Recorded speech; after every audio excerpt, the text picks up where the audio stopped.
this Tennessee scenario and see if I can put a bow on it. Not that I'm going to be capable, but I'll edify myself. Hopefully you get edified along the way. Anthony Lubrano is a trustee at Penn State who's done all the investigative work regarding the monsters Sandusky, and he can give us some information on a Schiano scenario. And then later this hour, we'll talk to a Tennessee nutcase, Clay Travis, and find out why they didn't like Schiano so much. Let's first do the Penn State part of it. And Mr. Lubrano says hello. Tony, nice to talk. Christopher Russo, how are you today? Okay, pal? Hi, Christopher. Anthony Lubrano here. Hi. Nice to have you aboard, Anthony. Thank you very much. First off, you have seen all the documents, correct? Let's go that first, Anthony. A court case. You've seen everything that we need to see that's been out there. You have gone through this a million times, and you're on top of this whole, a witness thing and everything else. You have all the information at your fingertips. Let's get that out of the way first. Is that correct? Yes, I have access to all of it, yes. You have access, so you have seen all of it, so we want to make sure the audience knows that. All right, let's do McQuarrie now.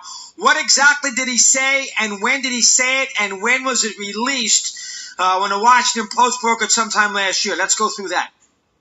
Well, McQuarrie was deposed in a civil matter.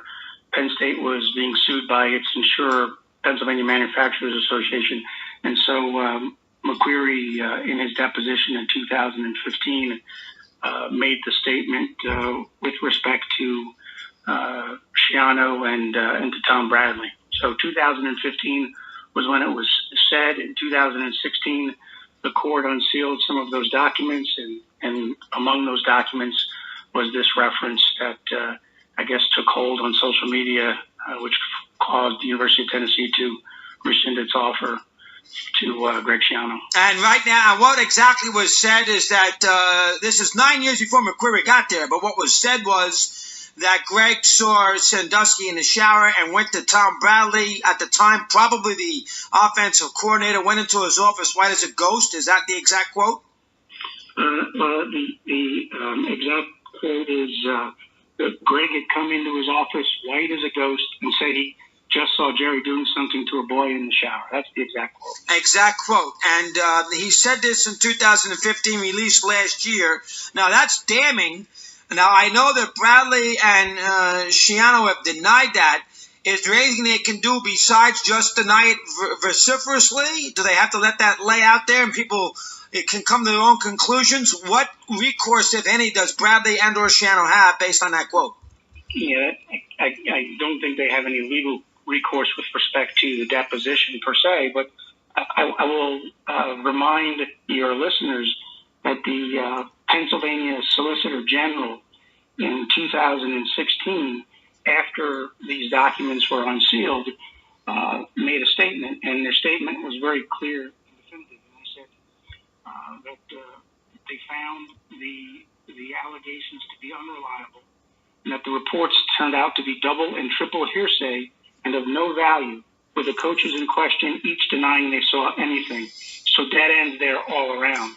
So you had the state investigating this, and they too said that there's no corroboration, and it ended at that point. All right, so the University of Tennessee to now use this as their reason is really quite fascinating. All right, we'll get to that in a sec with Anthony here, the trustee at Penn State, who has looked at all these documents. He knows. Is McQuarrie, did he come across as credible? Has he been was he a credible witness? Let's go through. We know he's the old quarterback. We know that he was very key to the case. I've never really seen him interviewed. What can you tell me about his reliability? Well, I can only tell you that he changed his story no less than 5 times with respect to this matter. I can tell you that there are reports of issues of character, and I can tell you as well that he did win his civil lawsuit against Penn State, but frankly, Penn State chose not to attack his credibility. So he filed a civil lawsuit against Penn State. What was that regarding, Anthony? It was a whistleblower lawsuit that ostensibly that he was fired because he blew the whistle on all of this, and he won that case after several years of litigation. And did he win a lot of money? Did they settle? What did he get out of that? Let me hear. Yeah, the university did settle. It's undisclosed. If you read the financial statements to the university, They'll tell you that they could have been liable for as much as, I think, $12.7 million, but they settled for a lesser amount. I'm not at liberty to share with you what that amount was. But I get the idea. He actually did win the case. Now, when you say that he changed his story 5 times, do you mean he changed his story regarding the Schiano quote 5 times, or his basic testimony he changed the story 5 times? Yeah. So he's changed his basic testimony 5 times. The only time he references Greg Schiano is in this deposition in this one place.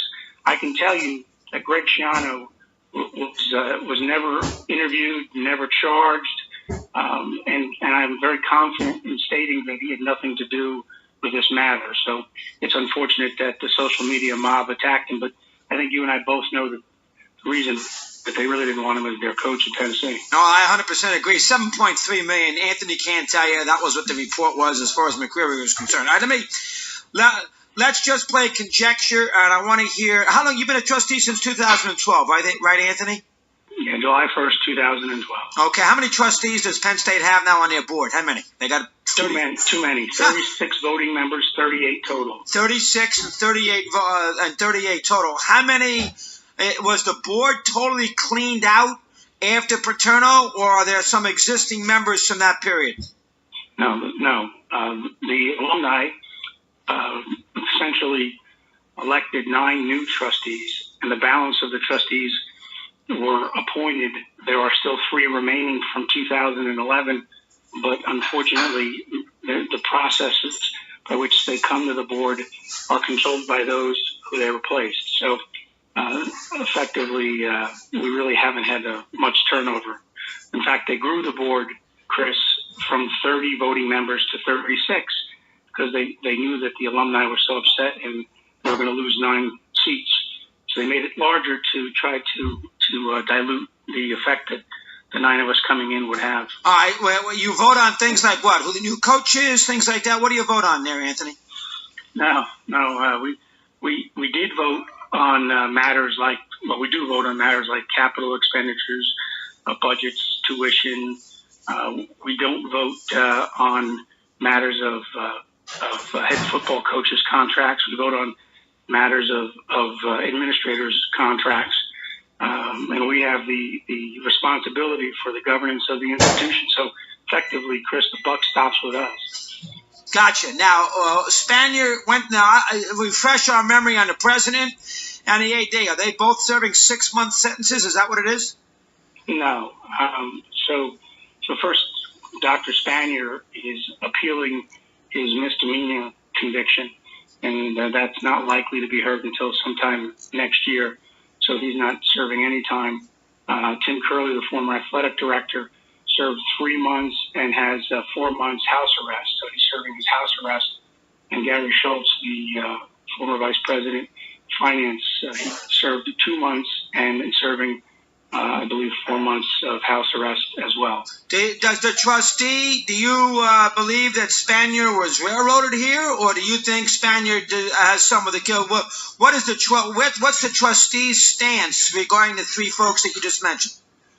Well, I can't speak for all of them. I can speak for myself and probably the other 8 alumni elected trustees, but I would suggest to you that we believe that Dr. Spanier, Tim Curley, and Gary Schultz clearly were the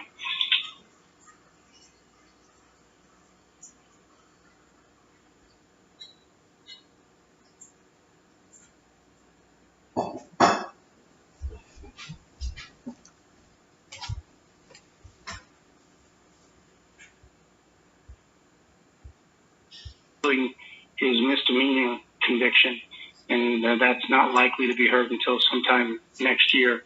So he's not serving any time. Tim Curley, the former athletic director, served 3 months and has 4 months house arrest. So he's serving his house arrest. And Gary Schultz, the former vice president of finance, he served 2 months and is serving, I believe, 4 months of house arrest as well. Does the trustee, do you believe that Spanier was railroaded here, or do you think Spanier has some of the kill? What's the trustee's stance regarding the 3 folks that you just mentioned? Well, I can't speak for all of them. I can speak for myself and probably the other 8 alumni elected trustees, but I would suggest to you that we believe that Dr. Spanier, Tim Curley, and Gary Schultz clearly were the result of this rush to judgment in an effort to try to put this behind Penn State as quickly as they could. The Office of the Attorney General, I think, engaged in prosecutorial misconduct. And the fact, Chris, is that the cases against those 3 individuals took a good 6 years to get to trial. That's a long, long time. And in the course of the 6 years, the charges were largely dismissed, with the exception of the misdemeanors. In the case of Curley and Schultz, Spanier was acquitted on all of the other charges. So at the end of the day, I won't speak for the other trustees, but I will tell you that I have no doubt in my mind that the 3 of them weren't engaged in a concealment or a cover-up and aren't guilty of the crimes, period. But our legal system isn't just. It is a process. All right. Let's play devil's advocate before we get back to Schiano. We can't put all the blame on Paterno. As the president of the university and the AD and Schultz, shouldn't they be somewhat held accountable with the behavior of Sandusky over all those years? Well, I guess it gets back to whether or not you believe they were told something that would lead them to act differently than they acted.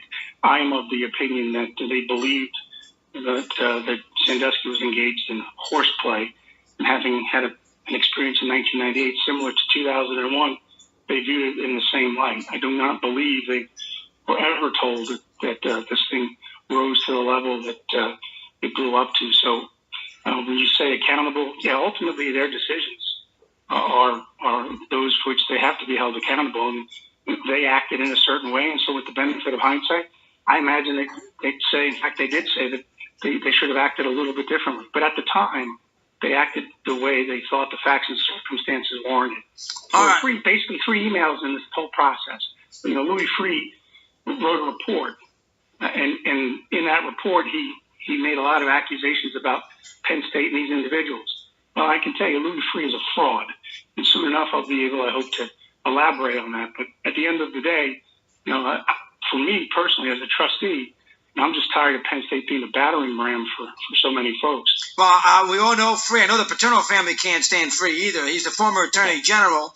Everybody who did that independent investigation, you think he did everybody says he did. I have no idea. You think Anthony, as a board member, a trustee member, you think he did a poor job? Absolutely. I had to sue Penn State in order to gain access to the materials that he purported to use to write that report, and I have no doubt, he did a horrible, horrible job. You do blame Paterno, though. You do think Paterno knew what was going on here. You have to blame him, correct? No. But what did he? This is an interesting point, and I often get into conversations with folks over. So Mike McCurry comes to him and ostensibly tells him something, and he then does what is now the standard by the NCAA's rules.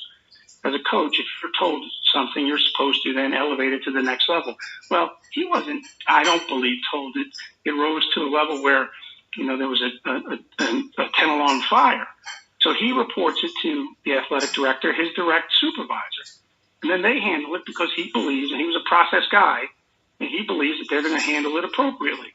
So no, Joe Paterno has said prior to his death, with the benefit of hindsight, I wish I'd done more. But I don't. Joe, I knew Joe personally, Chris, and I can tell you there wasn't a more moral, ethical human being on the face of this earth. Yeah, he also wanted to win, but he also wanted to win football games. That's what he cared about. He wanted to win football games. No, because you don't know him if that's what you believe. Well, what he wanted to do. Well, Chris, let me finish, please. Yeah, go ahead. What he wanted to do was he wanted to show that you could win football doing it the right way. Right. Success with honor. It means you could graduate your folks, and he did. He graduated them at a higher rate than virtually every institution. And by the way, he graduated the Afro-American football player at a much higher level than anybody else in the United States, which is really quite an accomplishment. So he graduated them, And then they became productive members of society, which was what made him most proud about his coaching. So for him, football and winning 409 games was a metaphor for life. Well, I get that. I get that. He was competitive, Chris. No question about it. But Anthony, he's the head football coach. He is bigger than the AD. So the idea that Tim Curley is big is a bunch of nonsense. He is Penn State. He's the head football coach since 1965. He's got a monster who's working for him for a better part of 25 years. Now, you can say he didn't know, whatever the case. Shouldn't he have known? No, but you see, again, I guess if you think he was God, he should know what everybody's doing at every moment in time. I mean, he's got a guy. This is a guy who molested how many kids? 30, 40, 50 kids over a period of 30 years, 25 years? Well, I'm not going to get into the. But you got the idea. I mean, this is not one child. This is 30 boys over a 30, 40-year period. And him and Sandusky, although they didn't go out to dinner, he is his right-hand man on that staff for a long period of time. Anthony, his job is to know that. His job is to know that. Chris, that's not true. He wasn't his right-hand man. In fact, he was anything but. Well, how long was his defensive coordinator for? He was defensive coordinator from a decade. And how long was he on the staff with Joe? Oh, gosh. Testing my recollection. Well, it had to be 30, 40 years. Well, I would say it's probably close to 30 years. I mean, hold on, no. Anthony, I'm sorry that doesn't work. When you're the head football coach at Penn State, and you are Penn State, don't pass the buck. He is Penn State. He's got to know what's going on. The whole world knew. Sandusky got there in 1969. I mean, that's 40 years. Joe had no idea. Chris, I would have prepared a little differently for a conversation about Sandusky as opposed to Schiano. Well, we're going to get to Schiano. We're going to get to him in a minute. Well, I'm going to say this. I couldn't disagree with you more about Joe Paterno being the guy in charge of Penn State. I could tell you about instances where major decisions were made at that university that he opposed, and they were made contrary to his opposition. He was well respected in the Penn State community for good reason. Well respected. Mike McCreary came up to him and told him he saw the Sandusky in the shower. Now, he was awarded a $7 million wrongful firing suit, so he obviously won in court of law. And Joe Paterno knew nothing about it. Now, you can't listen. I love Joe too. Nice, great coach. I think down to earth, good man. But that is on the resume. I mean, when somebody on your staff says, Joe, this is hard to believe, but I saw Sandusky with a kid in the shower. If you're Paterno and you're the head football coach at God in college football, you got to do something about that. But in 1998, they had the same exact circumstance, completely investigated by all of the authorities. And what happened in that instance? The authorities said, maybe some boundary issues, but certainly no charges were brought. Anthony, somebody's got to take responsibility at Penn State. You got a guy here, you got a role coach who was there for 50 years, who's doing nothing but molest boys, who's in jail for the rest of his life. Penn State paid billions of dollars to the victims, and you're basically saying, what do you want us to do? It was Sandusky, a rogue guy. Somebody's got to have an idea what's going on here, no? Well, again, you're holding Joe Paterno responsible for knowing whereabouts of all these people all the time. I would disagree with you. I would say, like, with your business, your employer's supposed to know where you are all the time.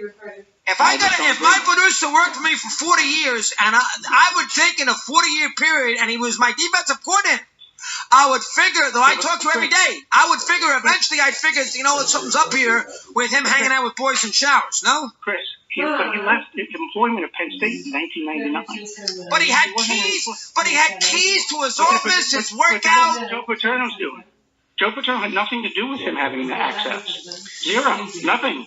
Zero. In fact, I will say this to you, that he was very much uncomfortable with Jerry having access, and for that matter, anybody having access. That was a legal matter. That wasn't Joe Paterno's decision. So don't mislead anybody listening here that Joe Paterno made that decision. that's just factually untrue. Joe Paterno, Anthony, could make any decision he wants. He is the reason Penn State exists. Joe Paterno is Penn State. You're trying to get Joe to pass the buck. He passed it up the chain of command. He was the Sportsman of the Year in Sports Illustrated. He won championships. Paterno was Lombardi. Paterno he needed to make sure he's on top of this. He didn't do that. Well, Chris, he did try to but the general counsel of the university had more weight than Joe Paterno did, and she ultimately gets to make the decision, not Joe Paterno. So at the end of the day, I know you want to blame Joe Paterno, but it wasn't Joe Paterno's doing. I'm sorry, I can't. That doesn't wash in America, man. It may wash in Happy Valley. That does not wash in America. That's all. It might. I know Penn State, and I know it's a great university, and people love it, and that might wash there because he's an icon. That does not wash in the rest of America. It doesn't wash anywhere except there. It's not. So in 2017, we look back at 2001 through a little different lens than in 2001. So in 2008. When Sandusky was first under investigation, I can assure you, Joe Paterno had some real concerns about Jerry Sandusky having access to any of those facilities. But prior to that, he had no control over who had access. I take that back. Because he had no control. If you were an emeritus employee, then you were granted access, and that was commonplace. Whether you were a professor, whether you were or somebody who had been on the athletic staff. That's just what happens. That was one of the privileges you received as Americans. I cannot give Joe a pass, and I like Joe. Brooklyn, the whole bit, had him on a million times. I cannot give him a pass. Now, how about Schiano? The 5 years, are we supposed to believe that in 5 years there between, I'm going to play devil's advocate, in 5 years between 1990 and 1995, forget Tennessee. We know Tennessee's fraudulent. We'll get to them later. But between 90 and 95, we're supposed to believe that Schiano never got wind of what Sandusky was up to. Yeah. Look, again, you had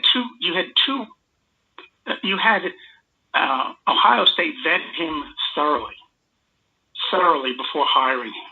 Thoroughly. You heard Urban Meyer's comments. No, well, I don't trust Urban Meyer. Urban Meyer also had Adrian Gonzalez down there, Adrian Hernandez down there at Miami. He did absolutely nothing to get him help. And then he told Belichick to draft him. Belichick drafted him, and we all know what happened with Adrian Hernandez. So I am not a big believer in Urban Meyer, to be quite fair. But if you want to tell me that Ohio State... Belichick did get, let's not forget Spygate. Let's not forget Deflategate. Let's also not forget that Belichick told Leon Hess that he wouldn't leave the New York Jets when Leon was on his deathbed, and he took his $1 million and then left. So let's not go there either. So let's be careful of using the Belichick and Ohio State here as the guys who are bastion of academic and personal great conduct, because I can go the other way on either one of them if you want me to. Caldwell's a good man. What did Caldwell say? He said good things about Greg Schiano. And I like Schiano. I'm just playing devil's advocate. And by the way, he was on the staff at Penn State at the same time as Greg Schiano. Greg Schiano was a graduate assistant. So I guess by definition you're saying then I guess Jim Caldwell. I have more respect for him. Yeah, I have more respect for Caldwell than I do Urban Meyer personally. Not as football coaches. He's not as good. Those guys are great coaches. But I don't. Urban Meyer to me is a fraud. And I love Belichick coaching, but I don't consider him a guy that I would go to from a standpoint of reliability as far as character witnesses are concerned with his track record. Now, as far as Schiano is concerned. You don't. So there is obviously no innuendo. There's no discussion. There's nothing with Schiano at Penn State as a grad assistant for 5 years.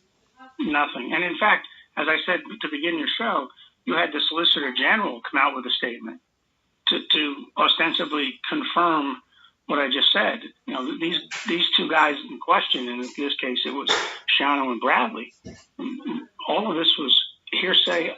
Double or triple hearsay, unsubstantiated, and I would suggest to you, we consider the possibility that the person who made the statement, the only time that person makes such a statement during this litigation, was also immersed in his own civil litigation with Penn State, which he won $7.3 million. But again, sometimes people say things that are self-serving, right? I'm suggesting to you that this was the only time in this massive case, the only time where you have Greg Schiano's name. No, I buy that. Fair. We're on the same page. You want to give, but here's the thing that I can't get to, and I appreciate you coming on. Here's the thing that I can't wrap my arms around, nor can America. And I talk to America every day here on this little channel. So, I mean, I know what they're thinking, the sports fan is. Everybody at Penn State wants to take a complete pass. They want Paterno's legacy protected. Now you're telling me you want Spanier, the president's legacy protected. Forget Schiano. What did he could know? Jim Caldwell's the greatest guy in the world. Look at him. Ohio State vetted Schiano, so Schiano couldn't do anything wrong. Somebody over a 40-year period there was a monster on that campus. Somebody at Penn State has got to say to themselves, you know what? It's not just him. We're culpable as a university. We did an atrocious job. There had to be rumors. There had to be. McCreary told us there had to be some discussion about this over a 5-decade period. So Louis Freeh conducted an investigation, and he calls it a complete and thorough investigation. Interviewed over 400 people. 400 people. And I will tell you that your suggestion is just not proven by the facts. Well, again, whether they knew or not, the other question is, should they have known? As the president of the university, he should know it's not a one-time deal. He should know that a big-time defensive coordinator, a national figure on his campus, is a monster. He is the president of the university, should know that eventually, and he did not. He did not. And the head coach should know that too. What can I tell you? When I'm in a position to share much more detail, I promise I'll call up your producers and I'll come on and we'll have this conversation again, and then we'll see what your reaction is. Anthony, it's a great job giving us a few minutes. I appreciate it very much today. Thank you very much. Thanks, Chris. You have a good day. Thanks. Okay, Anthony Lubrano there, a trustee at Penn.